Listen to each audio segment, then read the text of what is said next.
Yes, so next let's move on to the 10th property, which is convolution in time domain.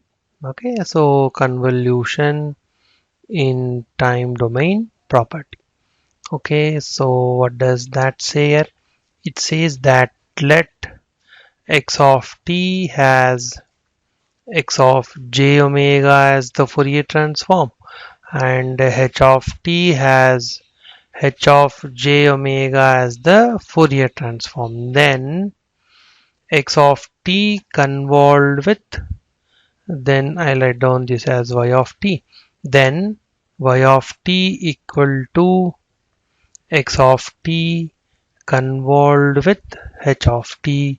So this fellow will have y of j omega, which is equal to x of j omega multiplied with h of j omega as the Fourier transform. Okay, so this is very famous. So what does it say? So convolution in time domain corresponds to multiplication in frequency domain. So we'll write down that. Okay, so convolution in time domain is equivalent to multiplication, right? So multiplication in frequency domain, multiplication in frequency domain, it's very famous. So it's very easy, right?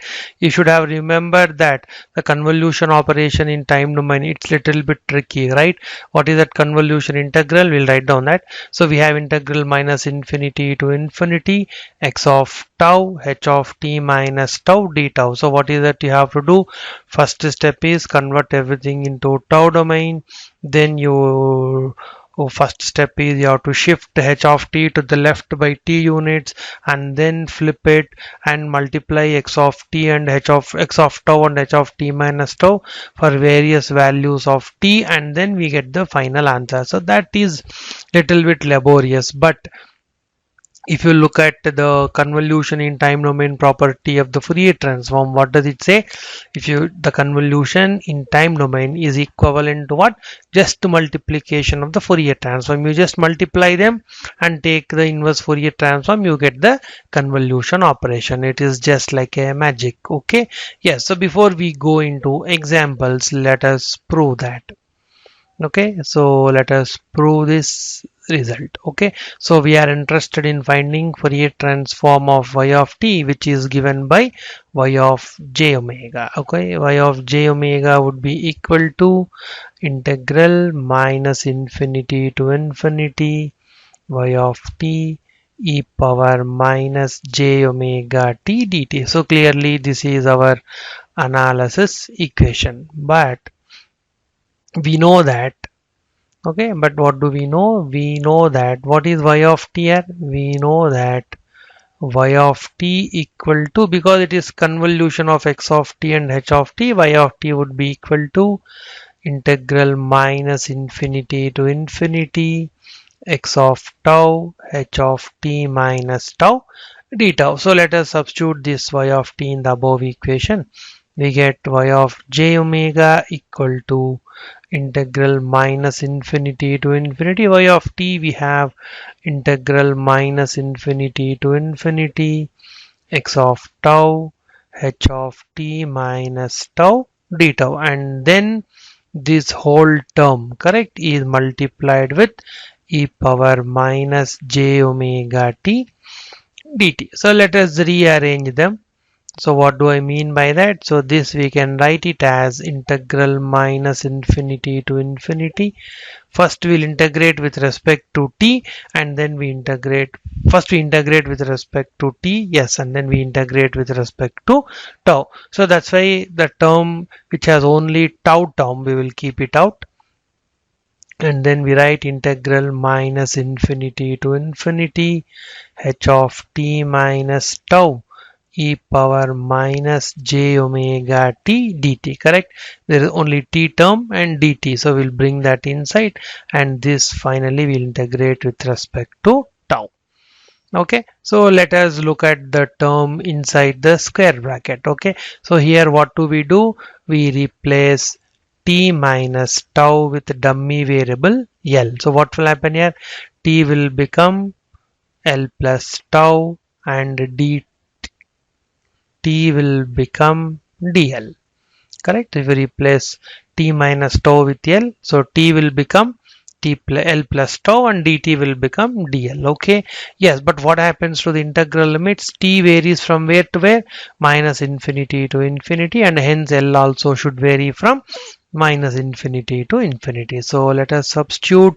So this integral should be equal to integral minus infinity to infinity x of tau we won't touch. Integral L limits are not going to change.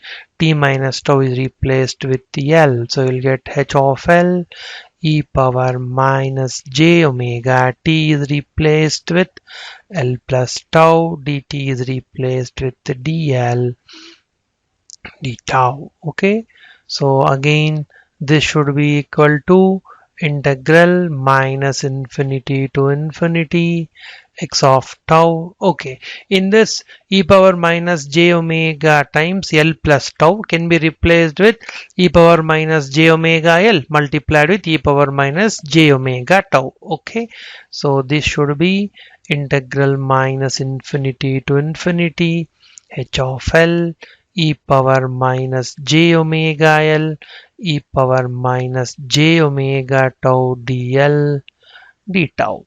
Okay, what will happen to this? Note that the term inside the square bracket integral is with respect to L. So e power minus j omega tau is a constant for us.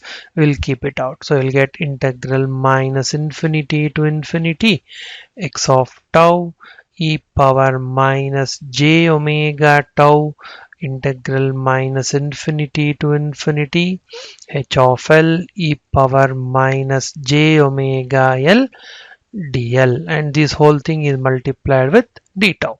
Now it should be clear why the term inside the square bracket is what it is. Fourier transform of h of t or h of L. L is a dummy variable. You will get h of j omega. Okay, so this should be equal to integral minus infinity to infinity x of tau e power minus j omega tau h of j omega d tau, but integral is with respect to tau and hence h of j omega is constant.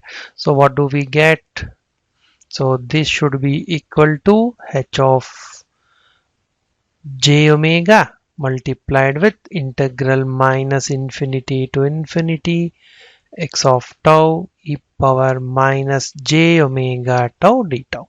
But this integral is how much? X of j omega, and this is our x of j omega, and hence what would be the final answer?